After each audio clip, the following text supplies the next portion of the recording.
to breaking news tonight. The U.S. Senate about to hold a confirmation vote on President Trump's Attorney General nominee, Senator Jeff Sessions. That vote momentarily. And President Trump's Supreme Court nominee Neil Gorsuch is now speaking out about President Trump's attacks on federal judges, including the panel currently consider whether to reinstate the president's travel ban. Gloria, Judge Gorsuch used strong words in a meeting with Senator Blumenthal when he said that the president's attacks on the federal judiciary are demoralizing and disheartening.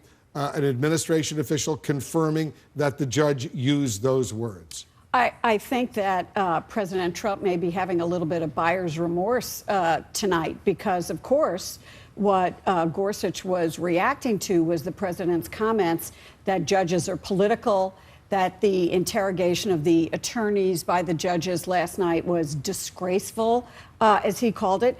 And clearly, Gorsuch, who has been served on the 10th Circuit for more than a decade, comes at this from a very different point of view, with a clear regard for the separation of powers and for the role of the judiciary here. And I'm sure he didn't intend for his comments to be broadcast by a Democrat, but nonetheless, this is probably really troubling for the president who just nominated him. Yeah, but his press aide confirmed to the news media that he did in fact say that. What are you going to do? Say the senator was a liar? I mean, you can't do that. Jeffrey, you think this actually could help Judge Gorsuch get confirmed, because Democrats are going to see him as someone who's straightforward, reliable, honest?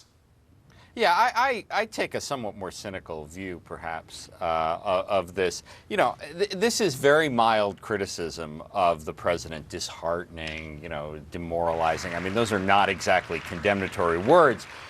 He's a judge, and judges believe that they, you know, that they should not be ridiculed. I do think that President Trump is right to think that judges can be criticized. I mean, these are unaccountable, very powerful people who can be criticized sometimes. The problem here is that Trump is using this sort of childish language, saying, you know, that this is a so-called judge and any high school student could resolve this case. But you know, the idea that judges are off limits for criticism for presidents or anyone else, I think, is wrong. So you disagree with Judge Gorsuch, who told Senator Schumer, the Democratic leader, that an attack on one federal judge is an attack on all federal judges?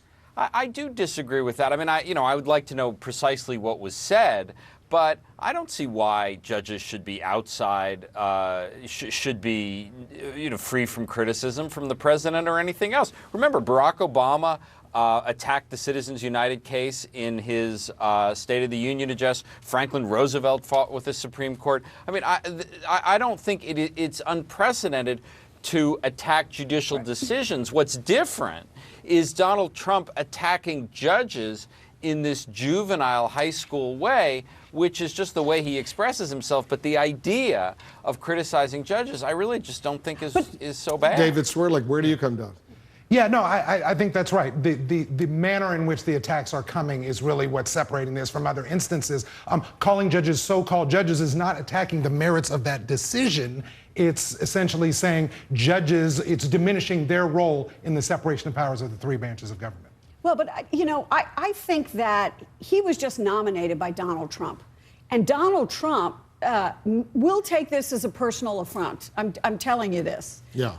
And he'll think, why did I nominate this guy who's criticizing me? I mean, there is a larger point here, which Jeffrey is making, which is that judges are not above being criticized. But I think Donald Trump is going to take this personally. It won't go over well. Rebecca, I agree with Gloria, because I've covered Donald Trump for a long time. Gloria has as well. When he hears the man he nominated to the highest court criticizing him, his tweets about the judiciary, what he's saying about the judiciary, about federal judges, demoralizing and disheartening, I know how Donald Trump will react, and it won't be positive. And certainly we've seen that Donald Trump in these tweets doesn't necessarily hold the judiciary and its role in the highest regard. But by the same token, I think a lot of us were surprised when a number of his cabinet nominees during their confirmation hearings went out and publicly disagreed with him on some really big issues, like his approach to Russia, for example. And this wasn't just a one-time thing, it was multiple nominees. And his reaction to that was,